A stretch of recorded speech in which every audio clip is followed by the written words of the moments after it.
မ်းကြီးကိုကြောဖြက်လာအသေးထိတ်စရာကားကလေးစီကရဲ့မြင်နိုင်မဲ့ဘလောင်မြို့တစ်မြို့ရဲ့ဟိုအထက်မှာမြို့နမ်းဆန်အလားကချစ်စရာကွယ်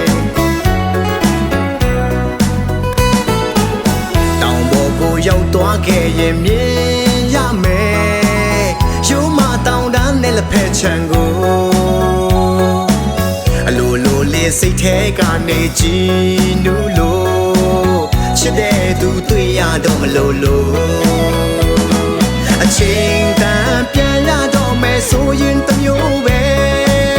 နှုတ်ဆက်နိုင်စွမ်းအားမရှိတယ်လို့ကွယ်မခွဲခွာခြင်းဘူးအမြဲနေခြင်းလေနောက်အခါမှနောက်တစ်ခေါက်ရောက်လာမယ်အချိန်တန်ပြန်ရတော့မယ်ပလောင်သူလေးရဲ့နှုတ်ဆက်ကလမ်းခွဲမသွားလို့လေမခွဲခွာလို့တော့လေမျက်ရည်တွေကဝဲမငိုပါနဲ့ဆိုင်ချတဲ့သူရဲ့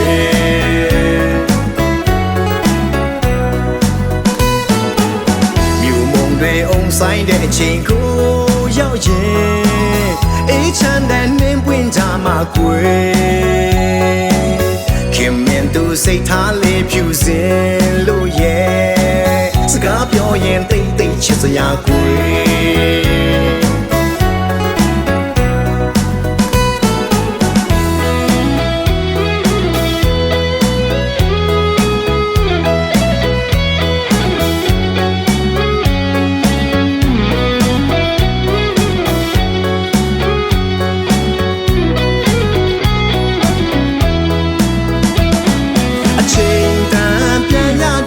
ဆိုရင်တမျိုးပဲ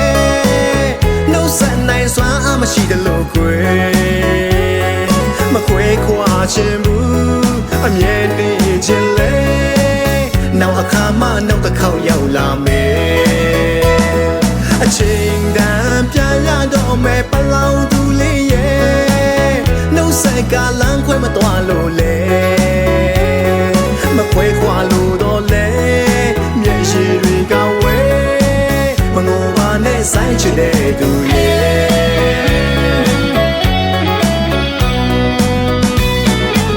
ချိုမြောင်တွေတောင်တန်းကြီးကိုကြောဖြက်လာအသေးထိတ်စရာကားကလေးစီကရဲ့မြင်နိုင်မဲ့ဘလောင်မြို့တစ်မြို့ရဲ့ဟိုအထက်မှာမြို့နမ်းဆန်အလားကချစ်စရာကွယ်မြင်နိုင်မဲ့ဘလောင်မြို့တစ်မြို့ရဲ့ဟိုအထက်မှာမြို့နမ်းဆန်အလားကချစ်စရာကွယ်